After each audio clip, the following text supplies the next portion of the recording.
Sejam bem-vindos novamente à nossa aula de Física e Química. Bem-vindos ao Academy. Antes de mais, bem, então nós iremos continuar aqui na resolução do exame de 2025, primeira fase. Eu tinha ficado, deixem-me só aqui fazer a partilha com vocês, que vocês já devem estar a ver. Portanto, nós tínhamos ficado aqui na pergunta. Estamos a terminar, portanto, 8. Exatamente, fizemos a 8.3, terminámos. Depois até fiz aqui umas revisões aqui com um bocadinho com vocês sobre a questão dos PZHs. Agora íamos para a 8.4 e é aqui que eu quero entrar já. Eu antes de fazer esta pergunta, eu vou fazer aqui uma breve revisão das reações ácido-base, porque, porque acho importante, porque estas reações normalmente quase sempre saem, ou são perguntas assim da titulação, ou então são perguntas que vocês têm que fazer cálculos. Portanto, convém esta parte ficar bem esclarecida. Portanto, eu vou aqui fazer uma breve revisão sobre isso mesmo, mas irei escrever aqui à parte. Se calhar aqui não queria estar, pois aqui queria fazer da polaridade. Eu vou aqui fazer de lado. Escrever. Ok. Portanto,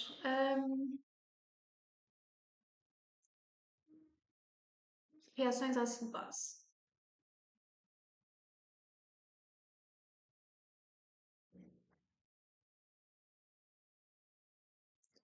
Que é um tópico que por vezes gera aqui muitas questões, que é quando nós, numa titulação, adicionamos um ácido e uma base, o que é que vai originar? Portanto, tipicamente, uma reação ácido-base é uma reação entre um ácido com uma base a meio aquoso, que nos vai originar um sal mais água. Isto é a reação típica de neutralização. E a neutralização não indica que o nosso sal seja neutro, ok? Depois agora é isso que eu aqui vou ver com vocês, porque depois temos aquela parte das soluções, se estes sais são ácidos, se são básicos ou se são neutros, as soluções que obtemos a partir daqui. Portanto, e há aqui algumas situações que temos que analisar. Portanto, imaginemos que nós estamos a partir, que é até mesmo o caso do exame, normalmente são sempre estes. Normalmente, quer dizer, não é sempre, mas maioritariamente. Então, imaginemos que nós estamos então aqui a partir do hidróxido de sódio. O hidróxido de sódio, eu sei que é uma base forte. Portanto, como é que eu sei isto? Ou vocês antemão já decoraram, e já fizeram muitos exercícios, e é o que deveria ser o expectável, está bem? Mas normalmente os hidróxidos, grupos OH, são bases que costumam ser muito fortes. Depois vou fazer aqui reagir com o HCl. O HCl eu também sei que é um ácido forte. E também sei, se esta questão for numa escolha múltipla, sem perguntarem muito e sem justificações, eu sei que um ácido forte com uma base forte, com um ácido forte, origina um sal neutro, uma solução aquosa neutra. Isto porquê? Porque tanto o ácido como a base são fortes os dois, a concentração, aqui no equilíbrio, na titulação, a concentração dos íons OH- irá ser igual à concentração dos íons H3 ou mais, e então o pH, se for a 25, o pH é 7 no ponto de equivalência. ok? Essa é a primeira coisa que eu sei. E agora, até já aqui analisando esta parte, já lá vamos, está bem? Pronto, já lá vamos. Ok, então, deixa-me só aqui separar isto por cores. Então, temos aqui um ácido forte com uma base forte. E porquê é que eu sei isto? Eu sei isto porque vamos fazer, e isto aqui depois já é nos textos em que vocês têm que justificar. E nas justificações aqui as coisas é que podem complicar um pouco mais. Então, se nós unirmos aqui o HCl aquoso mais o hidróxido de sódio, origina, vou aqui separar os iões para ser mais fácil, H-. Portanto, o negativo de um lado vai se juntar com o positivo do outro, bem? E o resto é que vai dar a água. Portanto, aqui vai ficar NaCl, aquoso, mais H2O, líquido. Este aqui é o nosso sal. O que é que vamos fazer? Pegamos no sal obtido, ou seja, vamos pegar neste aqui e vamos dissociá-lo.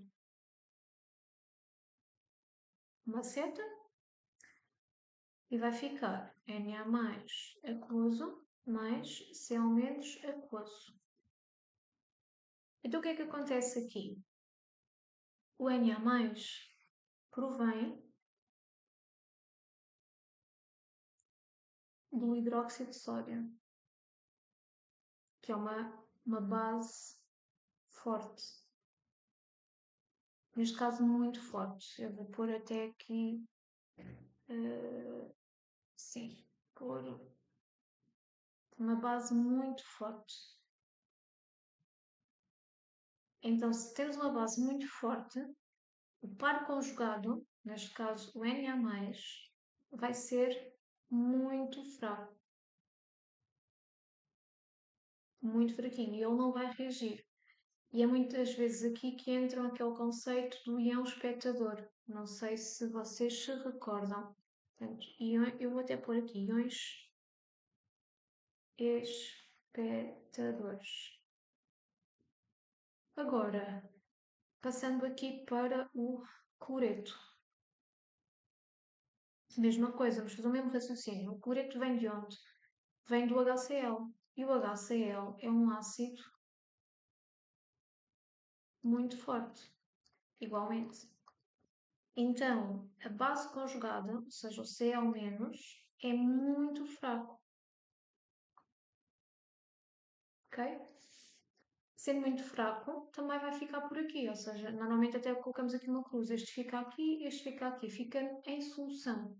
Portanto, o que nós vamos ter, basicamente, em solução, vai ser então o sal, que é neutro, e aqui a água, o coço, pronto, em solução, digo. Portanto, é isto, está bem? Agora imaginemos que temos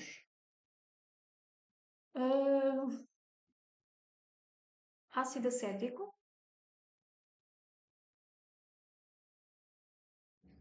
e hidróxido de sódio. Agora vocês perguntam-me assim, mas eu não sei se ele é forte, se é fraco. Aqui o hidróxido de sódio já sabem que é uma base forte. Foi o exemplo que tivemos a usar. O ácido acético, o CH3COH, é um ácido fraco.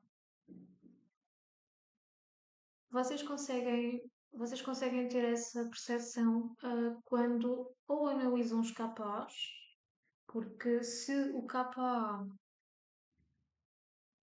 for muito pequenino, se tiver um expoente pequenino, 10 elevado a menos 3, menos 4, menos 5, por aí fora, então quer dizer que o ácido é fraco, está bem? Ácido fraco. Portanto, nós conseguimos, a partir dos capas, conseguimos tirar aqui esta informação do KA e do KB. Portanto, isso, ok. Então, vamos fazer a reação. CH3, aquoso, mais NaOH, aquoso origina. Portanto, aqui vai ficar CH3CO menos, H mais, Na mais e OH menos. Portanto, positivo de um lado com o negativo do outro. E o resto é a água, que vai dar CH3CO, não neste caso, já lá, positivo primeiro, NaCH3CO, aquoso, mais a nossa água, H2O. Pronto. A mesma coisa, vamos pegar então aqui no nosso sal e vamos fazer aqui a dissociação do sal.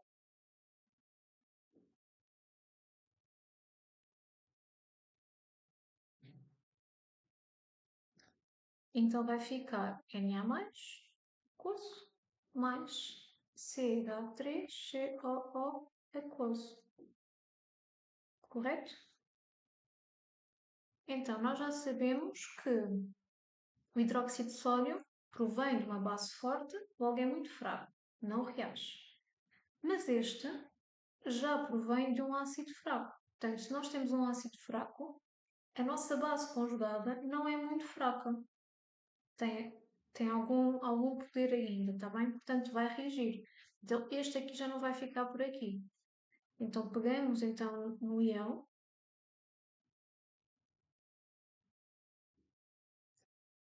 fazemos em meio aquoso, dupla seta porque é fraco, é uma base, portanto, vai doar um próton,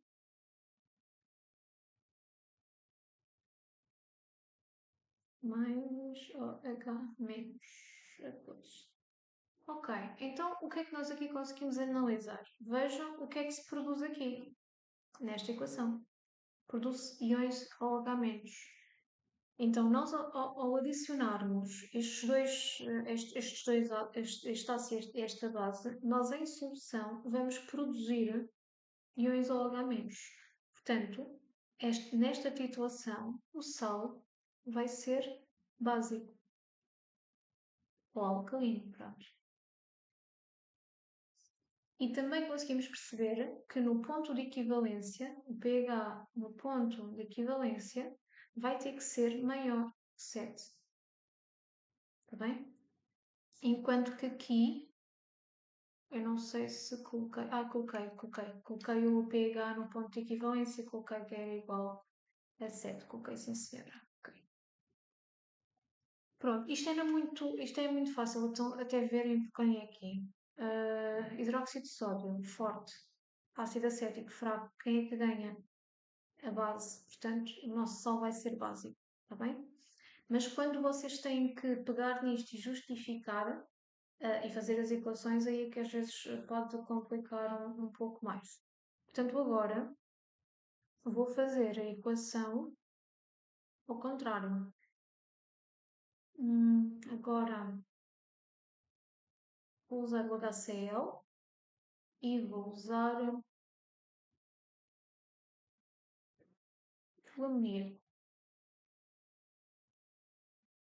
Ok?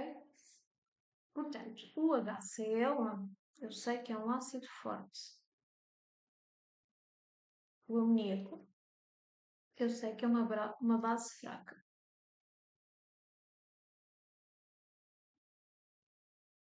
Ok. Portanto, eu à partida até já sei, por este raciocínio todo que nós aqui já tivemos a ter, portanto, eu já sei que quem ganha é o ácido, portanto, eu vou já aqui escrever, está bem? Mas vamos ter que justificar tudo. O meu sal vai ser ácido e o pH no ponto de equivalência vai ser menor que 7. Não, sim, menor que 7, exatamente. 7 é quando são os dois fortes. Pronto, então vamos ter que fazer aqui as equações, ok? HCl aquoso mais NH3 aquoso a dar, que só separá-los, são menos. Aqui o NH3 não dá bem para separar, portanto vai ficar NH4 Cl vem mais H2O líquido. Exatamente. Mas isto não está. Ela não está certa. Temos que agora acertá-la.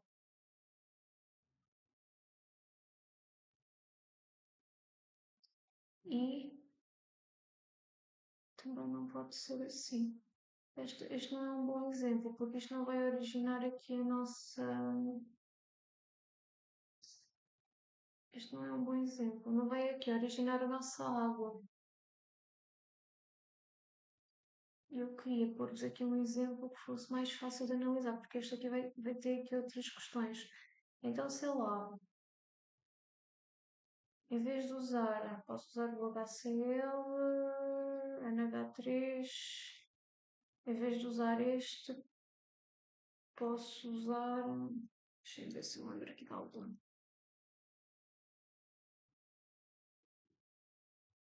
Não sei se eles aqui no exame dão-nos aqui alguns exemplos. Confirmar somente. H2. H2 não, aqui não.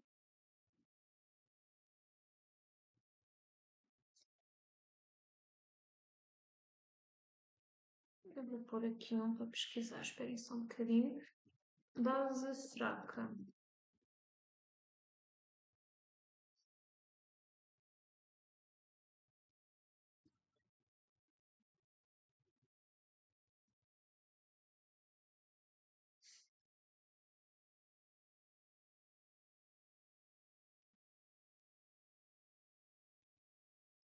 Pois eles realmente temos aqui uma.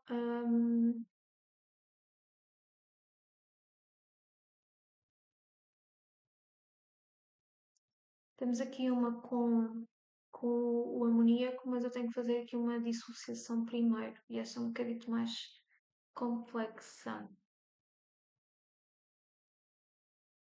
Eu queria aqui um exemplo que seja mais simples agora de analisar. Hidróxido, estes são todos fortes.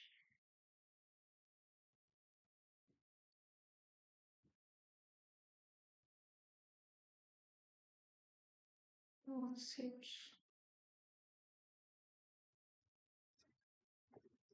frações, ácido, base.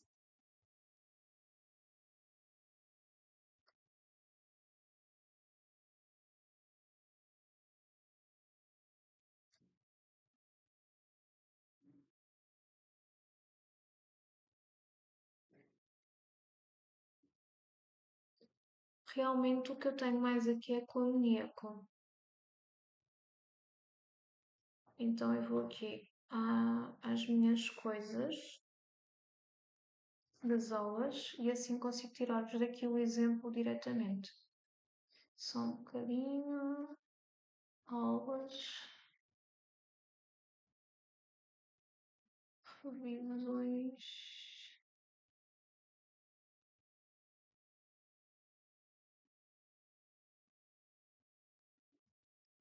Revisões ácido-base.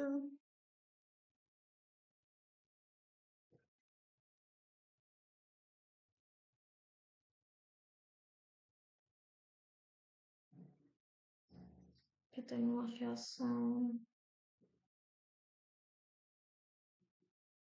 ácido forte, base forte. Ácido, pois eu tenho aqui ácido forte, base fraca. Eu tenho que usar a do amoníaco, portanto eu vou-vos explicar esta sem problema. Não há aqui como fazer isto de outra forma. Portanto, sem problema, voltando aqui à nossa questão da canda, temos todos. Ok, eu vou-vos explicar então o porquê desta aqui ser assim mais estranha. Porquê?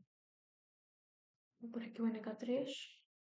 O que é que nos acontece aqui no NH3? O NH3, e como vocês viram aqui nesta equação que eu tinha feito, ou seja, vamos ter HCl aquoso, mais o NH3, que é a nossa base aquoso, que origina NH4Cl aquoso, mais H2O. Mas agora aqui gera-nos uma certa confusão, porque nós efetivamente não temos cá a água, mas isto está em meio aquoso. E porquê? Nesta reação do amoníaco aquoso, vamos fazê-lo reagir com água líquida, dupla seta porque é fraquinho, está bem? O amoníaco vai receber, portanto vai ficar NH4 mais aquoso mais OH menos aquoso. Então o que é que acontece? Nesta reação, quando nós o juntamos, eu estou a juntar HCl com NH4 mais aquoso com OH menos aquoso. Okay? E é por isso que esta aqui é um pouco mais complicada. Mas também não há problema. E assim sendo, este junta-se com este e fica o NH4 com o Cl-, está bem?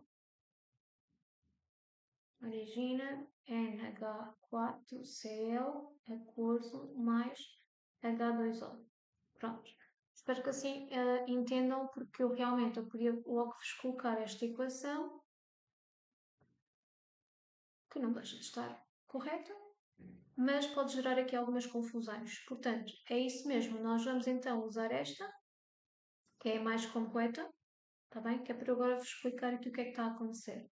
Pronto, então, mesmo raciocínio, eu venho aqui ao meu sal, o meu NH4Cl,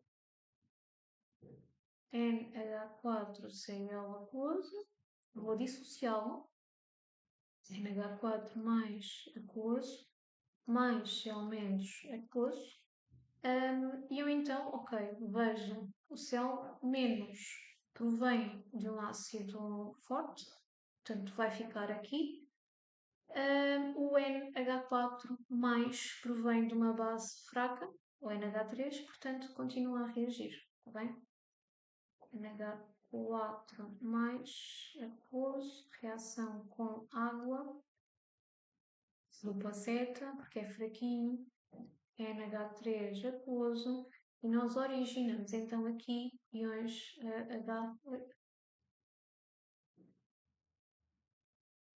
H3 mais aquoso. Pronto. Então, efetivamente, nós verificamos que estamos a produzir iões H3 ou mais na nossa titulação, portanto, o nosso sal é ácido. Pronto, eu espero que não tenha aqui, porque eu não queria estar a pegar num exemplo tão complicado, mas olhem, aconteceu. Portanto, pode acontecer, efetivamente, num exame pode-vos acontecer vocês terem que explicar estas equações. E assim sendo, já fica aqui como uma revisão destas titulações, no fundo, está bem?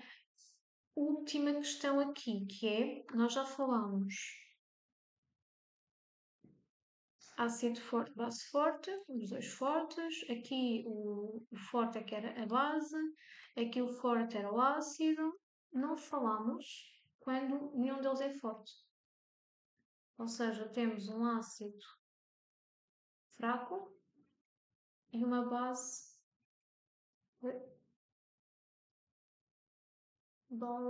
fraca. Pronto, então, nestas situações, quando ambos são fracos, não podemos ir por aqui, ou seja, por estas reações. Vamos ter que ir analisar os KAs com os KBs, ok? O KA do ácido, o KB da base, o KA do ácido conjugado, etc. Portanto, vamos ter que verificar aqui as constantes para verificar qual é que é maior. Portanto, se o KA for maior que o KB, nós temos uma solução ácida. Se o KA for menor que o KB, temos uma solução básica. Se, por sua vez, os Ks, o KA e o KB forem iguais, então a solução é neutra. Está bem? Portanto, será por aí. Se bem que aqui o neutro não é tão... Vou pôr assim. Ok, espero que tenham entendido esta parte corretamente. Voltando então aqui à nossa pergunta, que nos diz o seguinte: procedeu-se à titulação de uma amostra de hidróxido de sódio contida num balão de Erlenmeyer com uma solução padrão de ácido clorídrico, um ácido forte, contida numa bureta. Portanto, eles já nos estão aqui a dizer tudo. Aqui é o nosso balão.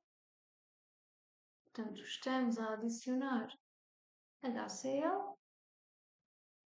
Temos cá o NaOH com uma bureta, não é? Portanto, primeira coisa de todas, que é o pH no ponto de equivalência. pH no ponto de equivalência, agora depois desta explicação, eu penso que vocês já conseguem verificar aqui facilmente. Portanto, dois fortes, o pH no ponto de equivalência será de 7. Portanto, a C e a D não podem ser. Agora aqui a dúvida cai sobre onde é que inicia, se num ácido, se o pH é alto ou é baixo. É fácil porque se vocês virem aqui no início, nós temos uma base. Portanto, a base tem um pH alto. Okay?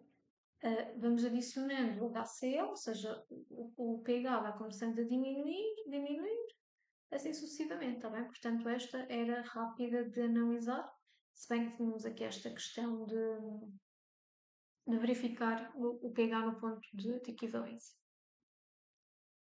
Agora, na 9.1,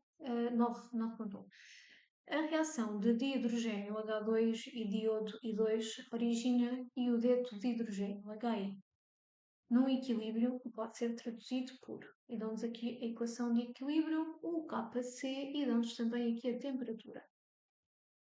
Associe cada uma das moléculas indicadas na coluna 1 à expressão que descreve, apresentada na coluna 2. Escreva na folha de respostas cada letra da coluna 1 seguida do número correspondente da coluna 2. A cada letra corresponde apenas um número. Ok? Não podem haver aqui repetições. Portanto, estamos aqui a falar de polaridades. Estando a falar de polaridades, nós temos que ir fazer os eletrões de valência para sabermos a estrutura e para sabermos fazer a estrutura do Lewis, para sabermos aqui quantos pares de eletrões ligantes há, não ligantes quantos há, e se a molécula é polar ou apolar. Tá bem? E, portanto, começando aqui com a molécula de H2, o hidrogênio é fácil, portanto é um S1, portanto vai ficar assim. Depois temos o I2. O I2, se vocês forem verificar a tabela periódica, vamos aqui só acima ver, é só para vos mostrar aqui uma coisa. O I2 tem... está aqui. 53, portanto, vocês não aprenderam no secundário a fazer as configurações eletrónicas até ao 53, portanto, não podem fazer, então por onde é que temos que ir? Pelos grupos. Portanto, o I2, nós sabemos que está no grupo 17. Se está no grupo 17, tem 7 eletrões de valência. Ou seja, vai ficar 1, 2, 3, 4, 5, 6, 7, 8. Aqui, eu vou só fazer isto aqui primeiro com os pontinhos. Então, 1, 2, 3, 4, 5, 6, 7. Ok? De onde está? Pois 1, 2, 3, 4, 5, 6, 7. Então temos este aqui livre, aqui, para ligar aqui a nossa molécula, está bem?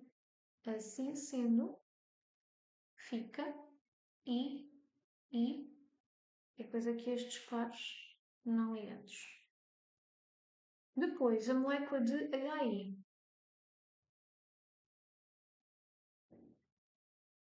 Ok. Então, a HI, deixa-me pôr mais para este lado para conseguir escrever. Então, o hidrogênio é a mesma coisa, aqui também já sabemos, ou seja, nós sabemos que o hidrogênio, ou seja, sabemos que o hidrogênio tem somente um, ok? E sabemos que, deixa eu ver aqui o iodo vai ter 7, portanto eu vou só aqui dispor 1, 2, 3, 4, 5, 6, 7. 1, 2, 3, 4, 5, 6, 7. Ok, e a ligação será aqui, que vai ficar HI e depois os pares de eletrões não ligantes. Então vamos já aqui fazer outra coisa também, que é indicar a polaridade, que no enunciado pedem-nos. Portanto, a polaridade. A polaridade tem a ver com os elementos eletronegativos e com a simetria da molécula, ou assimetria. Portanto, aqui, se vocês analisarem esta aqui da H2, nós conseguimos verificar que os átomos estão a puxar exatamente para o mesmo sítio. Portanto, eles são os dois têm eletronegatividades iguais e sempre que vocês têm moléculas que têm átomos iguais, ou seja, são diatómicos, elas são moléculas apolares. Portanto, eu até já sei que o H2 também é apolar. Se não fosse uma diatómica, não, com dois átomos, vocês também podiam ir pela simetria, ou seja, ela é simétrica. Aqui também. Na HI, o que é que acontece? O iodo é muito mais eletronegativo, ou seja, vai puxar muito mais eletrões para ele próprio. Assim sendo, puxar, ok? Assim sendo, existe aqui uma densidade eletrónica neste lado, aqui, comparativamente ao hidrogênio, coitadinho, existe muito mais densidade eletrónica, logo vai ser uma molécula polar com, que seja assimétrica, uma geometria assimétrica, está bem?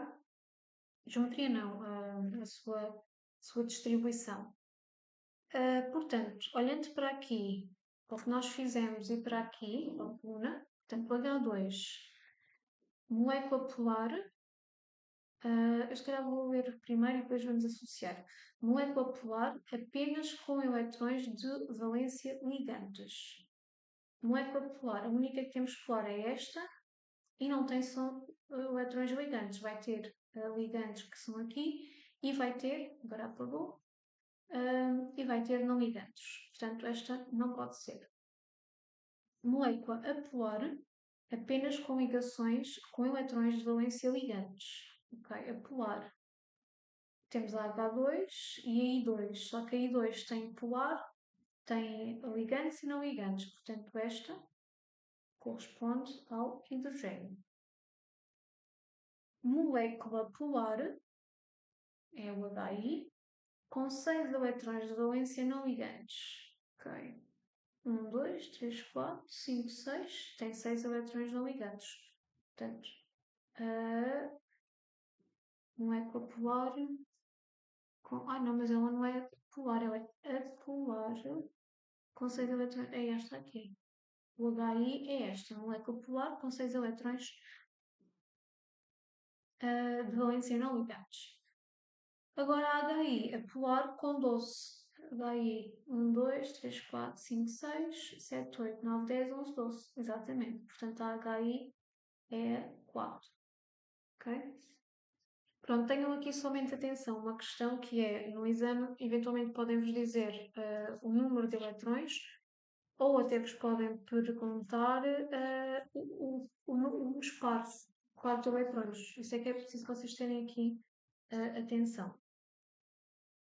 Pronto, agora 9.2. Eu se calhar ainda vou fazer aqui somente uma breve uma chamada de atenção a esta parte da polaridade, que é ver aqui por baixo. Porque é assim, normalmente o que costuma sair em exame tem esta parte aqui das polaridades, e eles aqui colocaram ou sai polaridades com as geometrias, também tem saído muitas vezes a polaridade, então agora saiu esta vez com os eletrões ligantes e não ligantes, mas às vezes também sai com as miscibilidades. E pode, eventualmente, agora em segunda fase, sair alguma coisa relacionada com a miscibilidade e a polaridade. Portanto, nós é assim, basicamente, em termos da miscibilidade, ou, se quiserem, as ligações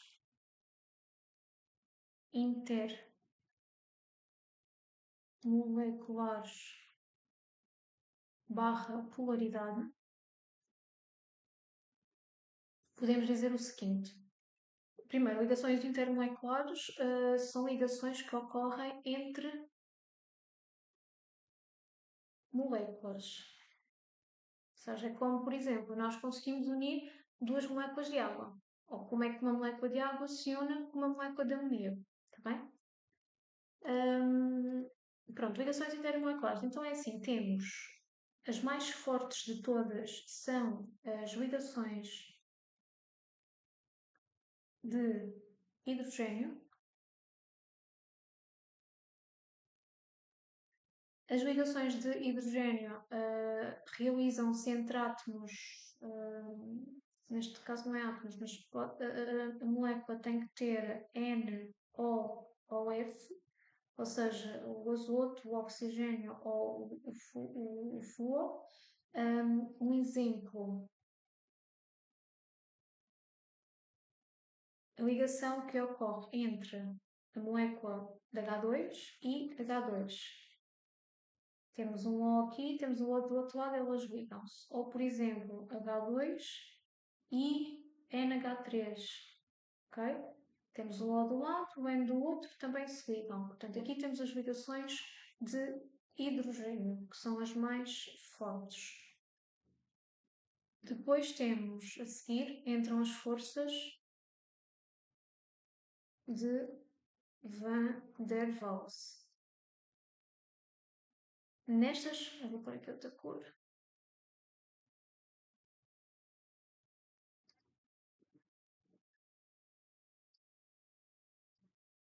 Nestas forças, para baixo, o que é que acontece? Vamos ter as forças dipolo, ou seja, entre polar e molécula polar. Depois vamos ter dipolo. Eu aqui até vou pôr somente com a polaridade, para não vos confundir muito.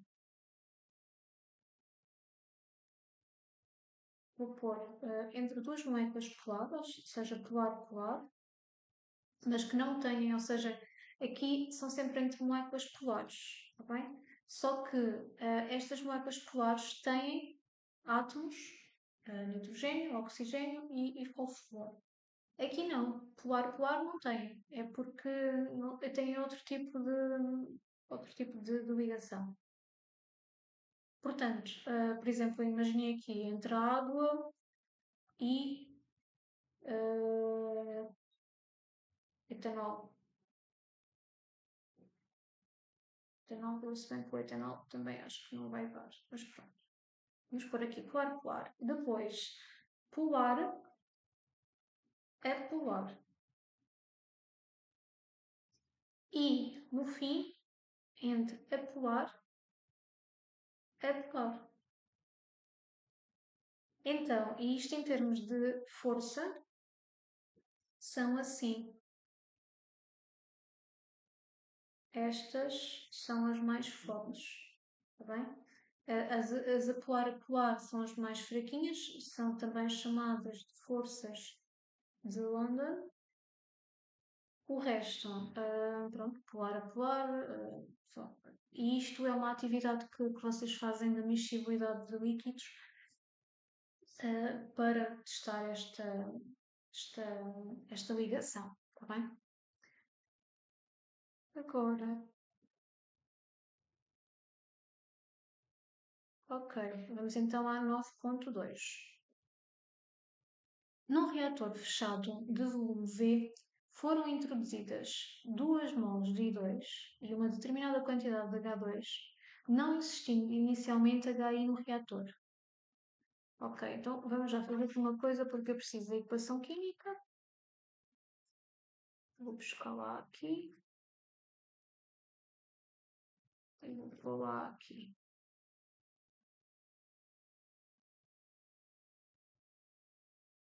Hum,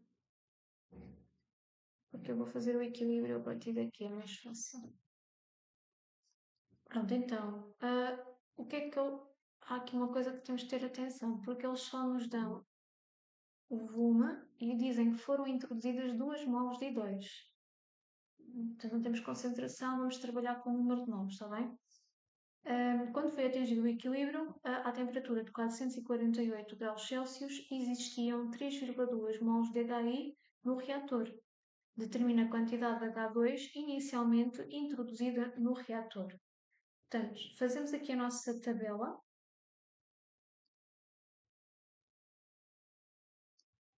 Portanto, aqui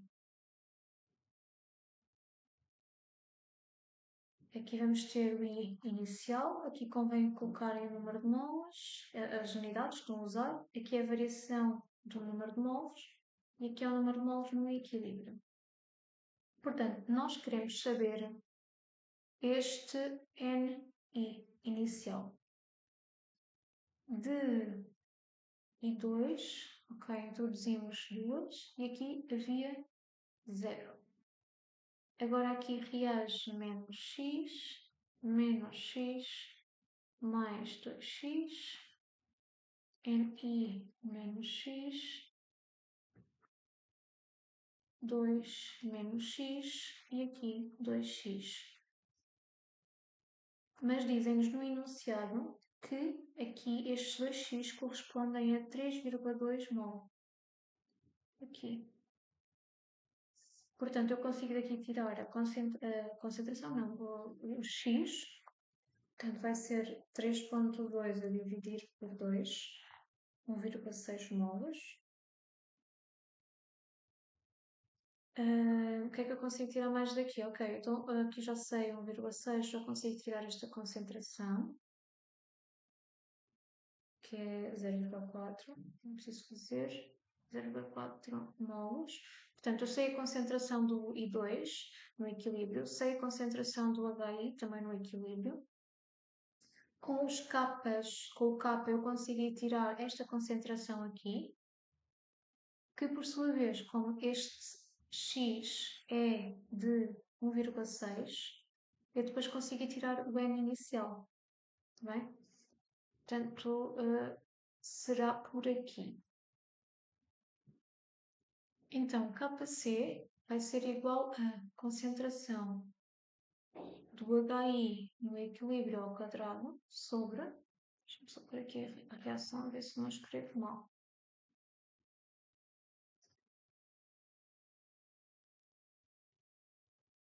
No equilíbrio vezes a concentração do I2 no equilíbrio. Pronto, ter só atenção quando escreverem os capas para não se esquecerem de colocar aqui que é no equilíbrio, que isso é importante, tá bem?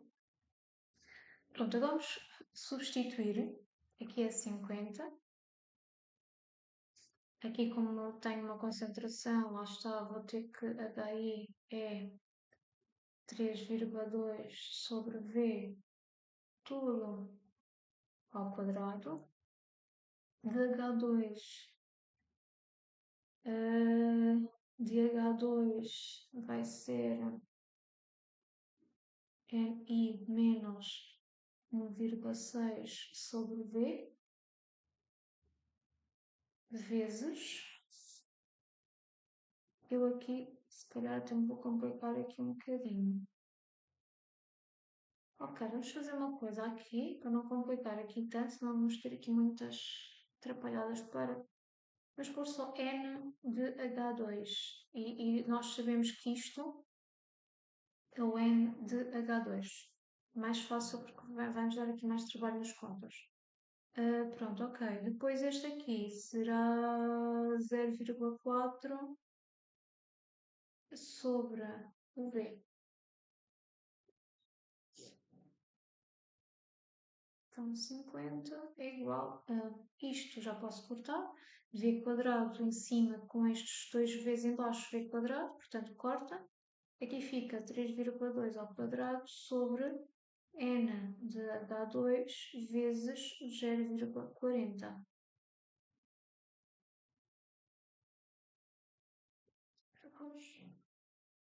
Portanto, 50, passar este para aquele termo, igual a 3,2 ao quadrado. Eu faço só as contas no final, está bem? Aqui vou fazer só... Pois, então n de H2 basicamente ficará 3,2 ao quadrado a dividir por 50 vezes... Mas aqui só podia ter logo passado só este, sem problema. 5,2 vezes 50,40. Então n de H2 dá H2 a dividir por 50 vezes 0,40. Aqui dá-me 0,512 mols. Pronto, agora eu já sei então esta quantidade. Então sei que, vou agora escrever outra cor para não confundir, 0,512 é igual a LNI, que é o que eu quero saber, menos 1,6. Então, isto vai dar 0,512 menos 0,16, que nos dá 0,16, 0,352 mols. Pronto. Isto está feito. Espero que não tenham tido dúvidas. Pronto, inicialmente então introduziram-se estas tais 0,352 mols no reator, está bem? Espero que não tenham tido dúvidas neste exercício. Agora, esta aqui eu passei isto para baixo, sem querer. Ok, 9.13. Último exercício de exame. E aqui, como não poderia deixar de ser, estamos aqui a falar, vamos falar aqui um bocadinho do princípio do Chatelier, está bem? Então, a figura 6 apresenta o esboço do gráfico que não está à escala das concentrações C das três substâncias envolvidas na reação química, o volume e a temperatura constante. Vou já sublinhar isto. Se temos aqui a temperatura constante, quer dizer que o KC não altera, ok? Complete, ok, temos aqui H2, claramente se vê que aqui a T1, o I2 e o HI diminuem e que o H2 foi introduzido no sistema reacional. Completa, e aqui já estamos, ou seja, aqui estão em equilíbrio, aqui voltam a estar em equilíbrio, aqui estão em equilíbrio e aqui voltam a estar outra vez. Pois as concentrações mantêm-se. Complete o texto seguinte, selecionando a opção correta para cada espaço. Escreva na folha de respostas cada uma das letras seguidas do número que corresponde à opção selecionada. Atendendo ao gráfico da figura 2 e à equação química dada, depois agora vou ter que pôr aqui outra vez a equação química. Esperem só um bocadinho.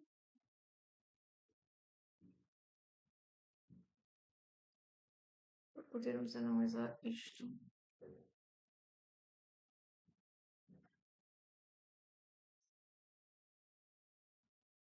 Temos aqui a nossa equação.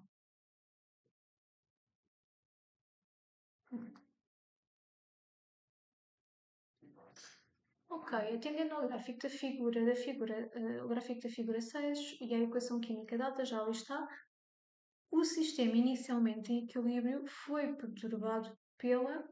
Eu aqui já até respondi, sem querer.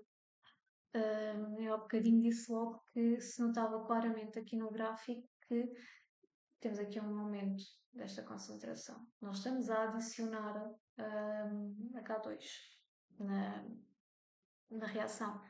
Portanto, perturbado pela adição de H2. Entre T1 e T2, a velocidade da reação direta é igual, superior, inferior à velocidade da reação inversa.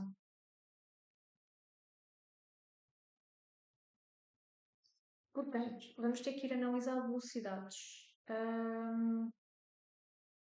Como é que podemos fazer esta questão da velocidade?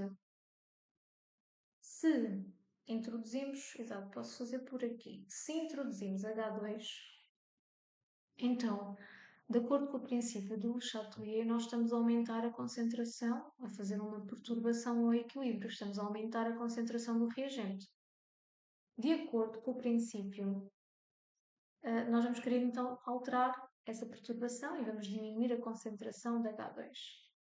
Para diminuir a concentração de H2, não é? Nós vamos ter que evoluir no sentido do consumo de H2. Logo, vamos ter que evoluir no sentido direto. Ok, o que é que isto quer dizer? Se a reação evolui no sentido direto, quer dizer que a velocidade no sentido direto é maior que a velocidade no sentido inverso.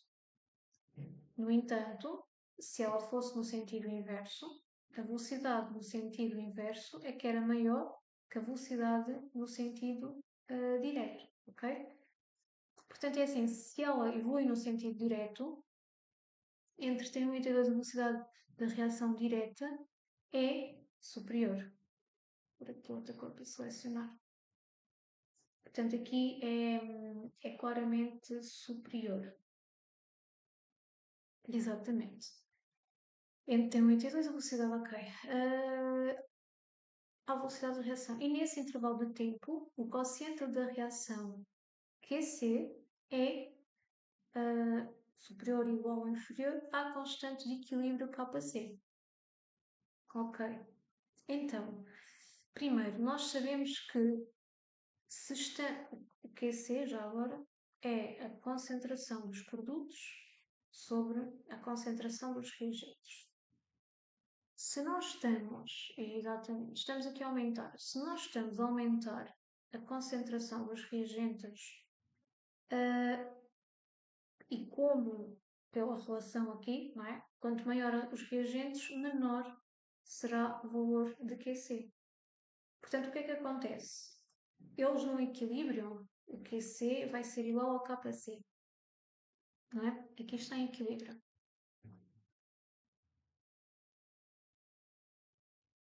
Quando adicionamos o H2, perturbamos o equilíbrio e o QC diminui.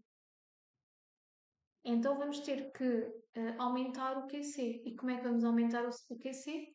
Evoluindo no sentido direto para produzirmos mais produtos da reação. E bate certo. Nós já tínhamos visto que, efetivamente, nós tínhamos que evoluir no sentido direto da reação. Está bem?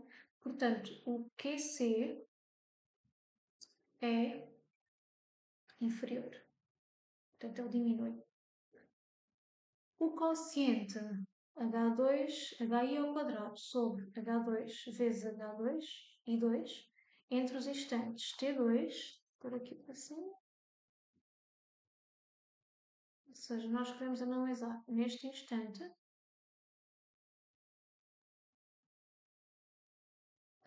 é ao quociente entre os instantes T0, que é este aqui, entre os instantes, os equilíbrios, entre os instantes T0 e T1.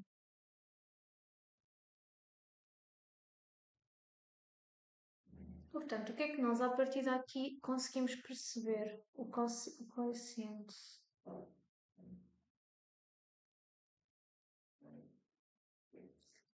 Exato, tem a ver com isto. Aquela questão que eu há bocadinho vos falei. Temperatura constante. Se nós temos uma temperatura constante, o Kc não altera.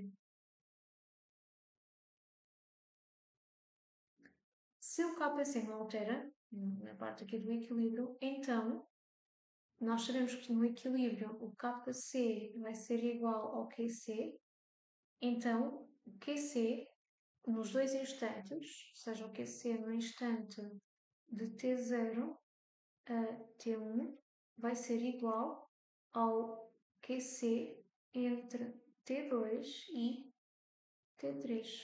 Portanto, ele não vai alterar. E isto, cuidado, porque isto é aqui uma pequenina rasteira. Portanto, neste caso será igual, está bem? Certo. Bem, então, de forma aqui também a resumir somente o princípio do Chatouillet, porque eles podem aqui colocar alguma coisa do princípio do Chatouillet. E eu até se calhar vou, somente para terminarmos aqui o exame e algumas destas revisões, eu vou só copiar para aqui.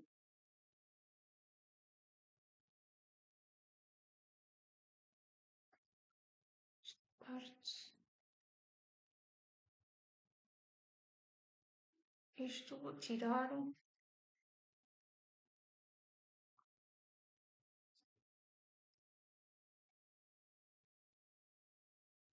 Pronto. Então, assim, muito rapidamente o princípio do Chatouillet basicamente diz que se o equilíbrio estiver em equilíbrio, se a reação estiver em equilíbrio térmico, equilíbrio químico neste caso, o QC vai ser igual ao KC. O que é que acontece? Pode haver situações em que nós alteramos o equilíbrio. E como é que podemos alterar o equilíbrio? Com a adição de produtos, neste caso de reagentes, ou mais usual, com a adição de reagentes. Foi este o caso. Tivemos aqui a adicionar H2 e nós verificamos o que é que estava aqui a acontecer. Podemos alterar aqui o nosso equilíbrio pela alteração da pressão barra volume, ou também pela alteração da temperatura.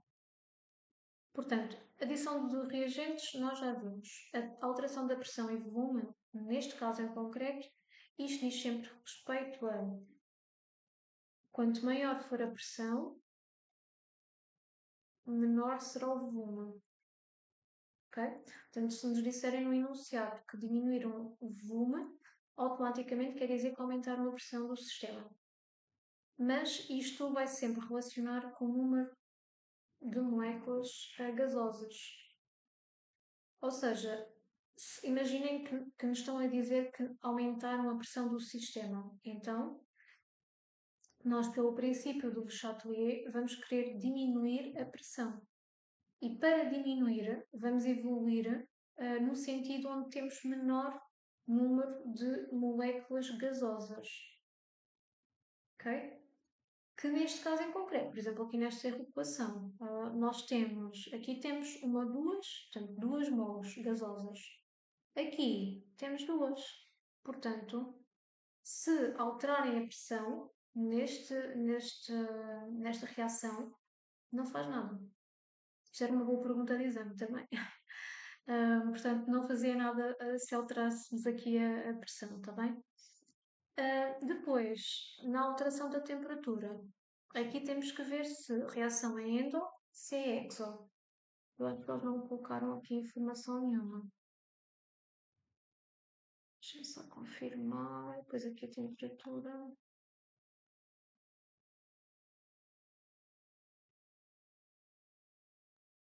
Não, penso que não vi cá nada.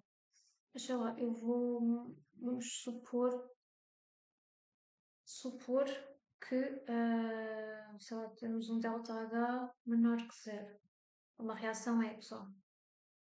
Depois o raciocínio é igual para uma endo, mas é ao contrário. Uma endo é quando o delta H é maior que zero. É uma endotérmica.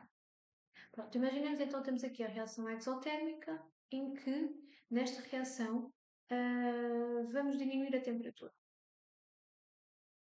Ok? Temos o sistema, diminuímos a temperatura. Então, de acordo com o princípio do Chatelet, nós vamos querer aumentar a temperatura. Para isso, e como a reação é exotérmica, no sentido direto, que é endo no sentido inverso, é exotérmica no sentido direto, nós no sentido direto vamos estar a aumentar a temperatura, ok? Portanto, vamos evoluir no sentido direto. O que é que acontece? Aumentamos a concentração dos produtos e diminuímos a concentração dos reagentes. Ou seja, aumentamos o QC. Está bem? Pronto, e o mesmo raciocínio para as reações endo. Mas as endo é, como elas são frias no sentido direto, se nós aumentarmos aqui, imaginem, aumentamos a temperatura, nós vamos querer diminuir a temperatura e aqui sim iremos também aumentar no sentido, e diminuir no sentido direto. Pronto, eu dou aqui por concluído a nossa resolução do exame de 2025, primeira fase. Como viram, não foi só resolver o exame, foi muito mais do que isso, foi resolver o exame, as chamadas de atenção para algumas situações aqui que possam surgir, foi também solução de formas, foi explicar vos matéria aqui no meio que não estava implícita, mas poderá estar. Pronto, é um bocadinho assim que gosto de trabalhar. Portanto, espero que tenham. Eu vou já só aqui parar a projeção. Espero que tenham aproveitado aqui estas aulas de resolução do exame de 2025. Espero genuinamente quem vai agora à segunda fase, tanto para melhoria ou como a primeira vez que vai, que corra bem e que tenham, claro, um bom estudo. E desejo aqui um percurso bastante sorridente. Obrigado. Bom estudo.